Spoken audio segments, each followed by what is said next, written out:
एक मुख्यमंत्री जेल में, एक पूरी सरकार संकट में और एक घोटाला जिसे राष्ट्रीय शर्म तक कहा गया। लेकिन जब ये पूरा मामला अदालत की चौखट पर पहुंचा, तो एक 598 पन्नों के फैसले ने इस पूरी कहानी के नैरेटिव पर ही एक बहुत बड़ा सवाल खड़ा कर दिया।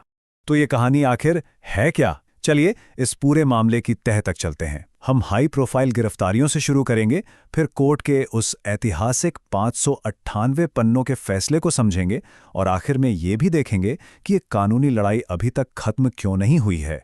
देखिए, इस कहानी की शुरुआत होती है कुछ बहुत ही हाई प्रोफाइल गिरफ्तारियों से। जब दिल्ली सरकार के बड़े बड़े नेताओं को एक एक कर गिरफ्तार किया गया, तो एक नैरेटिव बना कि दिल्ली सरकार के दिल में ही एक बहुत बड़ा भ्रष्टाचार चल रहा है। और ये सिर्फ तारीखें नहीं हैं, ये एक तरह का सियासी भूचाल था।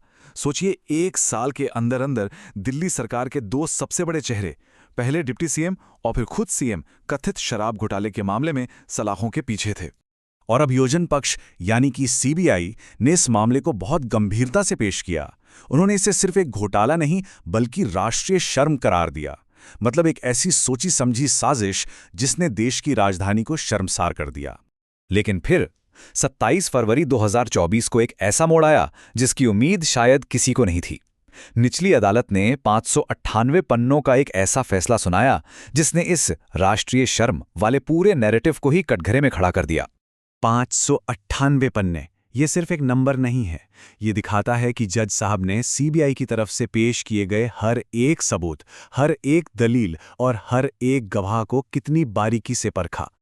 अब ये समझना बहुत जरूरी है कि कोर्ट ने यहां किसी को दोषी या निर्दोष नहीं ठहराया। इस स्टेज पर जज सिर्फ एक सवाल देख रहे थे कि क्या सीबीआई के पास इतने भी सबूत हैं कि इन लोगों पर मुकदमा चलाया जा सके। इसी प्रक्रिया को डिस्चार्ज या आरोप मुक्त करना कहते हैं। और जज का जवाब बहुत साफ और सख्त था।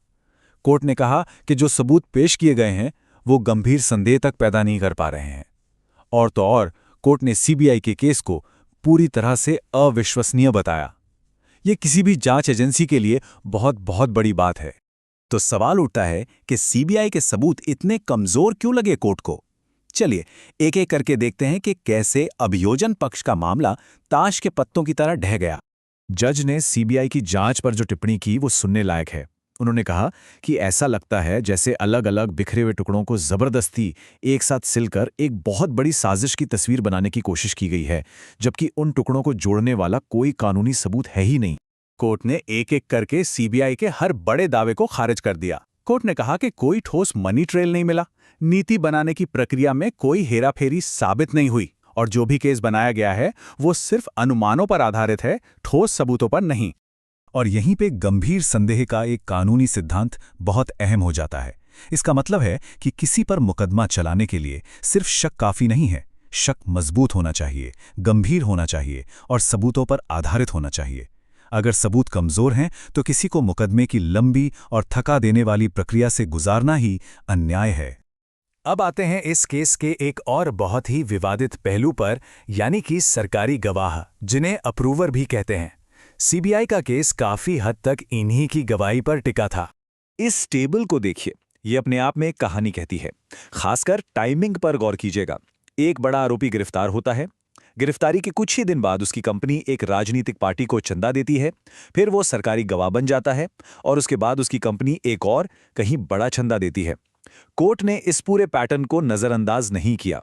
और सरकारी गवाहों पर कोर्ट ने सुप्रीम कोर्ट के एक पुराने फैसले का हवाला देते हुए बहुत साफ कहा कि जो शख्स सजा से बचने के लिए अपने साथियों के खिलाफ गवाही दे रहा हो, उसकी बात पर आंखें मूंद कर भरोसा नहीं किया जा सकता।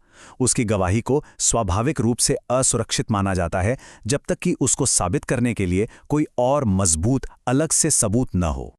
लेकिन कहानी यहीं खत्म नहीं होती।